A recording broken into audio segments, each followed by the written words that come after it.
Salut à tous et bienvenue dans cette nouvelle vidéo. Aujourd'hui, on termine officiellement une des premières pièces de la maison. On va s'occuper de terminer notre suite parentale. En réalité, on va surtout s'occuper de la chambre. Il reste encore plein de petites finitions et le plus gros du boulot va être de réaliser une tête de lit sur mesure. On a essayé de chercher un petit peu des modèles qui pourraient nous plaire. On n'a strictement rien trouvé. Donc là, on part un petit peu dans une réalisation par nous-mêmes. On ne sait pas encore si le résultat sera à la hauteur de nos espérances. On va tout simplement couper des planches, venir mettre de la mousse par-dessus et après on viendra le recouvrir de tissu. Il viendra également faire un cadre. Bref, il y a plein de petites étapes qu'on va vous présenter au fur et à mesure de cette vidéo. Mais avant que la vidéo rentre dans le vif du sujet, je tiens à vous parler du sponsor de cette vidéo. Vous êtes très nombreux à nous demander comment nous avons financé nos travaux. Et en toute transparence, nous avons commencé de manière assez classique avec un prêt bancaire. Mais aujourd'hui, nous avons entièrement utilisé l'enveloppe de celui-ci et nous comptons principalement sur notre épargne pour terminer les travaux. Et comme vous le savez, on n'a jamais trop d'épargne. C'est pourquoi je vous présente aujourd'hui Plum, une application qui vous aide à épargner plus facilement. Grâce à un algorithme intelligent, Plum met de l'argent de côté automatiquement sans perturber votre quotidien. Vous pouvez définir plusieurs règles d'épargne, comme épargner chaque fois qu'il pleut chez vous, arrondir vos achats à l'euro supérieur ou encore participer à des défis pour mettre de l'argent de côté en vue d'un projet comme la rénovation. Par exemple, j'ai créé 2 enveloppes virtuelles. Une pour l'installation de futurs panneaux solaires et une autre pour la motorisation de notre portail. Le grand avantage de Plum, c'est que ça permet d'épargner facilement tout en gardant de l'argent séparé de votre compte principal, ce qui évite la tentation d'y toucher. Et bien sûr, les fonds restent disponibles rapidement et sans frais. En plus de l'épargne, Plum vous permet aussi d'investir en bourse à partir de 1 euro avec des rendements intéressants à la clé. Un grand merci à Plum de soutenir notre projet. Vous trouvez le lien en description si vous souhaitez en savoir plus. Ce qui aurait été top, c'est d'avoir tout simplement une scie avec le guide. J'ai jamais essayé, mais c'est vrai qu'après avoir vu pas mal de vidéos sur le sujet où il pose le guide et on a juste à suivre directement, ça a l'air vraiment génial. Là, je vais essayer simplement de suivre mon trait. Si ça ne va pas, sinon il y a la technique du galérien, c'est poser une règle, prendre donc tout simplement cet écartement là, le régler par rapport à notre règle et après vous vissez avec un serre-joint juste ici, un autre serre-joint de l'autre côté, vous collez votre guide sur cette règle et ça vous permet de tirer des belles lignes droites. Bon, là on va essayer de suivre le trait. S'il y a un tout petit mille de différence, ça ne se verra pas, hein, mais vu qu'il y a l'épaisseur du tissu, l'épaisseur de la mousse, mais on va essayer en tout cas de faire quand même un travail de qualité.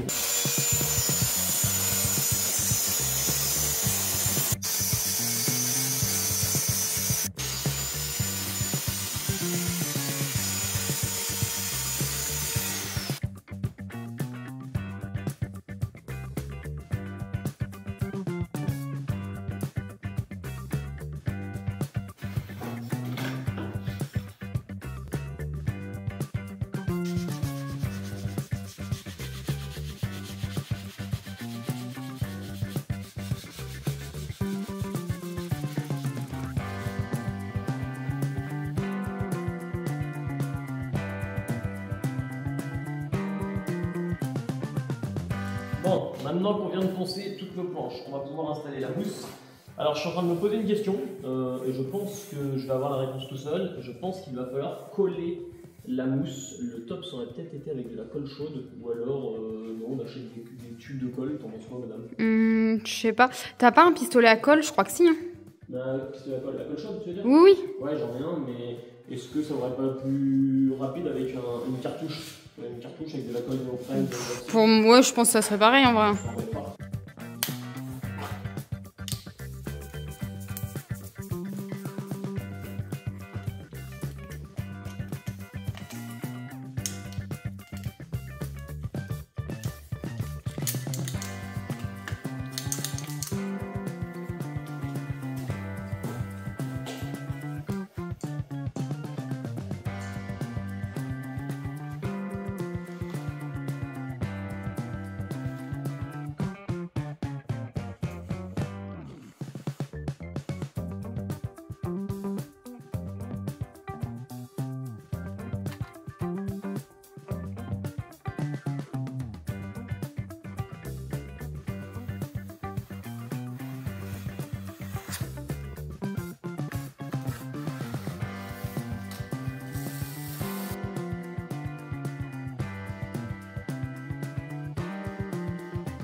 Voilà à quoi ça ressemble. Honnêtement, j'ai plus de poignées à agrafer, mais voilà le résultat. Bon, pour l'instant, elles sont pas fixées, hein, mais tous nos panneaux sont réalisés.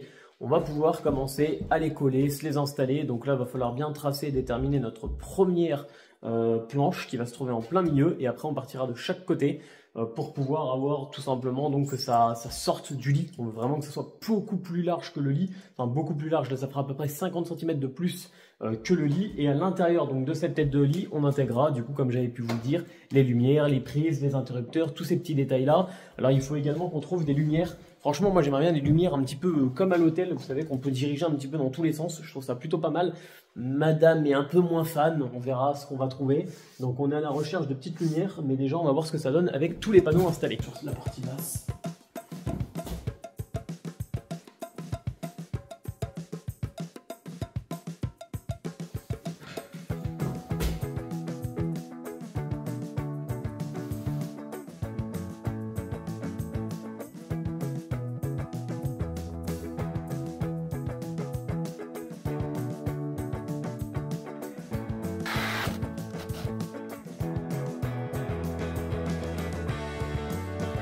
Aujourd'hui, je m'attaque à la réalisation de nos appuis de fenêtre. Donc juste ici, on se trouve dans la chambre, il y a 2 appuis de fenêtre à faire. Dans un premier temps, je vais venir isoler du coup la partie du dessous là, donc qui est assez profond.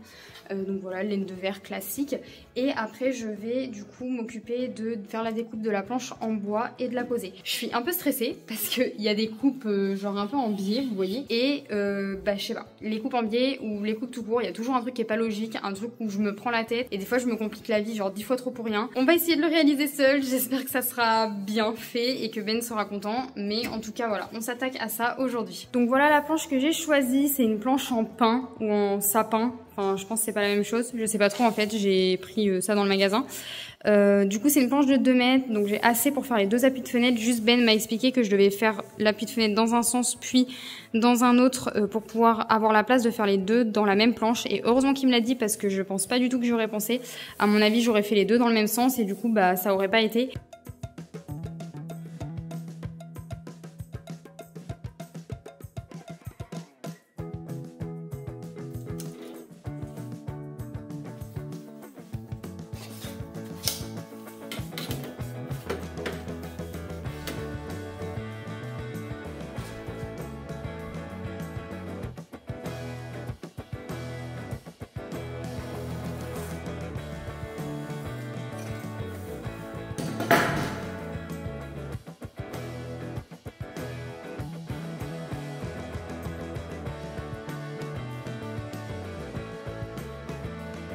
Bon, est-ce que tu es sûr de toi? J'ai très peur. T'as très peur? Je suis tétanisée là. Bon, logiquement, si tu as bien utilisé la fausse équerre, le résultat devrait être opérationnel. Hein. Oui, mais ça va jamais quand il y a des angles. Ça va jamais. Ah bah surtout que là, il y a pas un angle qui est droit.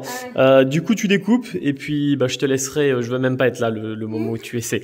Donc là, on découpe tout ça. 6 sauteuses pour toi. De toute façon, c'est ton outil préféré. Pas 6 circulaires, j'ai trop peur que tu te fasses mal. 6 circulaires, bien trop dangereux. Donc là, on découpe et on les installe, on les ponce, on les vitrifie. On les vitrifie de la même couleur que le plancher. C'est déconnu. Ok, bon bah je te laisse gérer.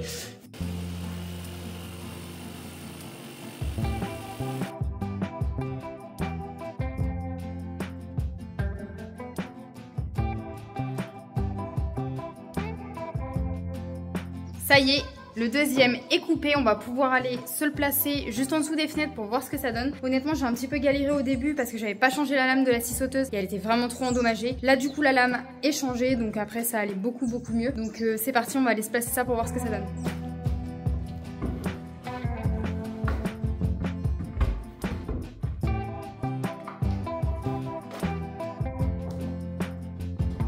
Donc voilà pour le premier, je trouve qu'il dépasse un tout petit peu trop, donc il va falloir que je recoupe un petit peu dans le fond ici pour que ça vienne rentrer un peu plus, parce que de l'autre côté voilà il dépasse un petit peu mais beaucoup moins et je trouve que c'est pas du tout uniforme en fait d'avoir un gros dépassement ici et pas ici. Donc voilà, mais sinon globalement ça va, là sur les côtés il faudra faire un petit joint acrylique propre, mais franchement je sais pas ce que vous en pensez mais là c'est plutôt pas mal je trouve.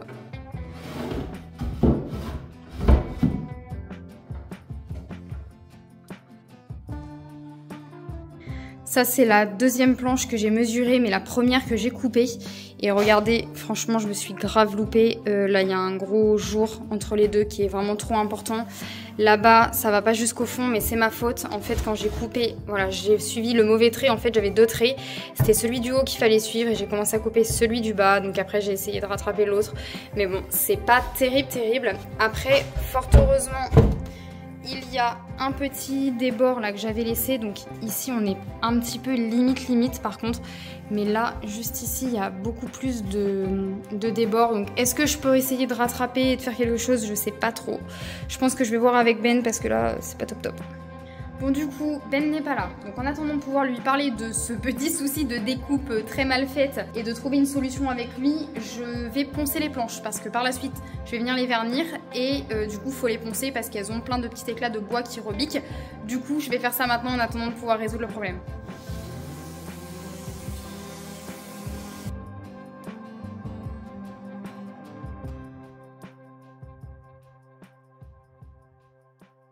Je veux bien croire que tu as voulu bien faire, mais quand tu as vu que ça n'allait pas à la planche, pourquoi tu as décidé de la poncer?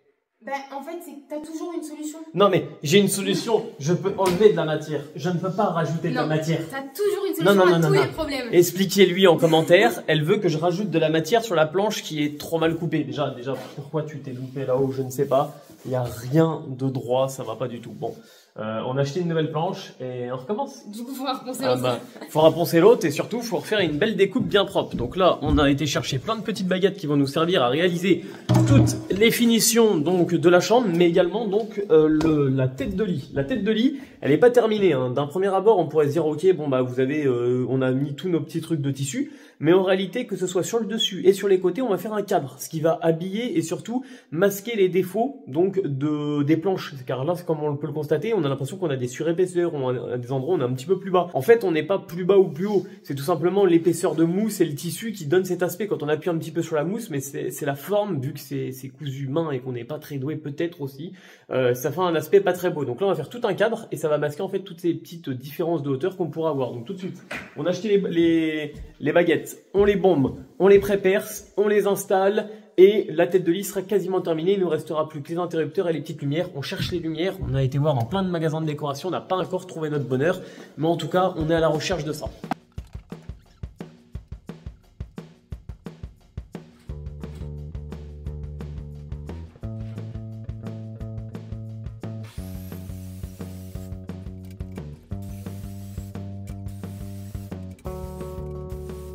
Roulement de tambour.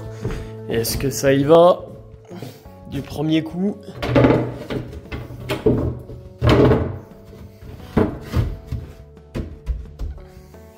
Ok. Bon, bah c'est nickel ça. Voilà, plus qu'à poncer. Et c'est pas mal. Avant de fixer donc nos futurs appuis de fenêtre, on est également en train de remplir de laine de verre. En fait, on a plein de chutes de petits morceaux de laine de verre. On en met plein, on bourre vraiment l'intégralité donc de ce truc. C'est pas forcément très joli, mais au moins ça fera quand même l'isolation. On coupe plein de petits morceaux et puis après on pourra mettre donc notre appui de fenêtre qu'on viendra coller, joint acrylique de chaque côté. Et puis après on pourra, enfin avant de faire ça, on pourra les vitrifier. Ou on les vitrifie après peut-être, je sais pas. Tu préfères quoi, madame? Les planches? Ouais. Comme le sol, je pense. Oui, mais avant ou après les avoir collés? Ah, avant, attends. Avant. Ah oui, avant.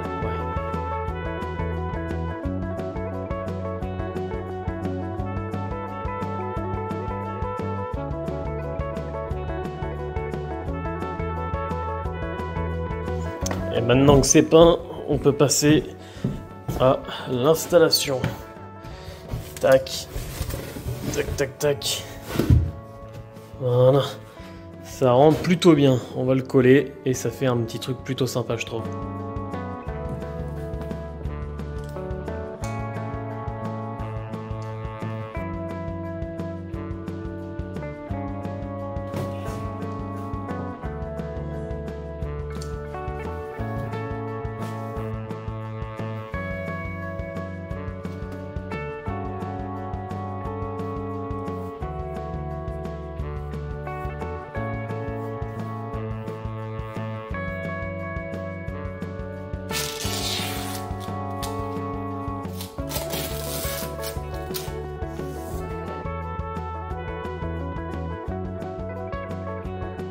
Bon, pour vous expliquer ce que je viens de réaliser, donc ça c'est les fameuses baguettes qui vont venir couvrir la partie de notre tête de lit. Donc là je suis venu les couper à la bonne taille, je suis venu également les poncer pour que la peinture accroche dessus, mais avant je vais également faire des trous, car on va tout simplement les pointer sur la partie en bois. Je voulais pas les visser, j'ai peur que ça casse, donc là je vais faire des amants-trous avec un petit fourret partout, et puis après on pourra enfoncer les pointes, on pourra également les bomber et on pourra voir le résultat.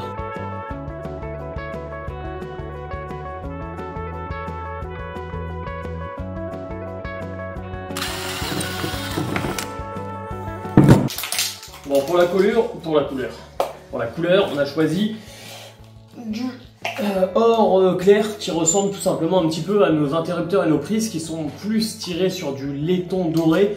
Donc on voulait un petit peu que ça reprenne sur cette couleur là. Alors c'est pas évident parce que ça n'a pas toujours... Comment ça chauffe? Donc là je les ai entièrement dépoussiérés, je les ai poncés, je les ai pré-percés.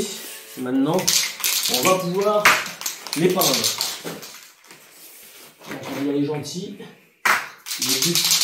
Le top c'est de ne pas être trop gourmand.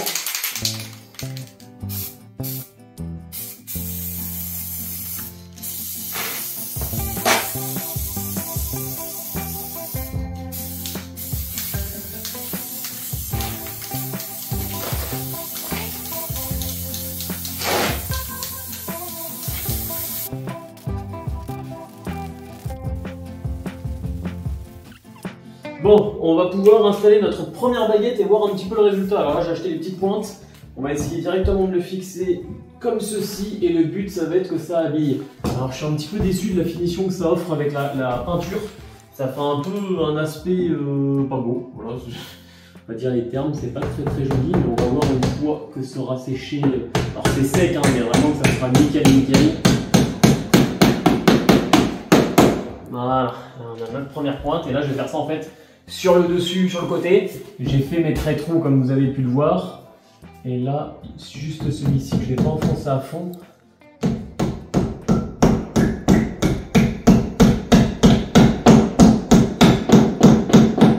Je me laisse un petit peu d'amplitude pour pouvoir m'ajuster avec celui-là. Et après, s'il faut, on adaptera. T'en penses quoi? Ça donne quoi? Moi j'adore. Enfin... Franchement, ça finit, hein, c'est 100 fois mieux que les baguettes bois, je pense que tu avais prévu de mettre au début. Alors, au début, on a eu, disons qu'on était à 2 doigts du divorce avec Mathilde. Gros débat. Voilà, gros débat. Moi, je voulais des baguettes bois, Mathilde voulait des baguettes couleur dorée. Moi, je voulais du bois. Oui, mais ton choix n'était pas le plus judicieux. Comme vous le voyez, finalement, c'est madame qui a gagné. Mais est-ce que j'ai eu raison? C'est ça que les gens veulent savoir. Bah, dites-nous en commentaire, est-ce que vous auriez préféré du bois? Est-ce que vous auriez préféré du laiton?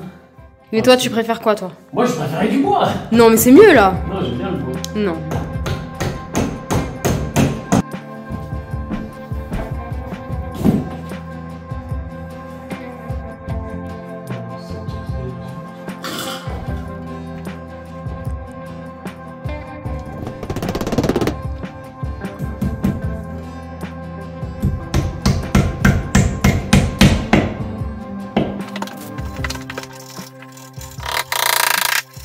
Première pièce de la maison de terminer. Bon, je tiens à le préciser avant de vous montrer le résultat. Vous avez dû le remarquer dans cette vidéo. Cette vidéo était peu lumineuse car cette chambre est très peu lumineuse. Pourquoi ça? On a cet arbre qui se trouve vraiment juste devant cette chambre. Malgré ces deux grandes ouvertures, ça nous cache énormément de luminosité. Cet arbre, j'ai prévu de le tailler. Maintenant, je ne m'y connais pas du tout. Justement, en taillage d'arbre, je ne sais pas ce qu'il faut couper, ce qu'il faut pas couper. Je pense qu'il y a des règles à respecter. Donc, je veux tout simplement me faire conseiller par un professionnel qui pourra me guider sur qu'est-ce que je peux couper ou non. Parce que c'est vrai que ça assombrit énormément, en tout cas, cette pièce. Bon, pour le résultat, poutre au plafond, mur de pierre, mur juste ici avec notre fameuse tête de lit. N'hésitez pas à nous dire ce que vous en pensez en commentaire. Alors, elle n'est pas tout à fait terminée. Il nous manque quelques éléments qu'on n'a pas reçus au moment de la réalisation de cette vidéo. Donc, à savoir les étagères qui viendront tout simplement de chaque côté avec des tiroirs, mais également les luminaires Les luminaires, on a 2 mois de délai d'attente, c'est assez fou. Après, je trouve que ça a beaucoup de charme hein, avec ce vieux plancher, les poutres apparentes, mais également les pierres. On a également cette partie juste ici qui va être en tomette, qui était tout simplement l'emplacement d'une ancienne cheminée. On y retrouvera prochainement la table de make-up de madame avec 2 luminaires qui viendront éclairer également de chaque côté. Et dans la prochaine vidéo, on pourra s'occuper soit du système de chauffage, donc à savoir l'installation du poêle à granulés, soit l'installation, si on l'a reçu, de notre futur dressing qui se trouvera juste là. Donc j'ai plutôt hâte. Merci à vous en tout cas de nous suivre jour après jour sur tous les réseaux, TikTok, Instagram et également sur YouTube. Merci de votre soutien, ça nous aide énormément en tout cas pour la rénovation de ce projet. Et merci également à Plum pour cette collaboration commerciale. Et je vous dis à plus tard pour une nouvelle vidéo.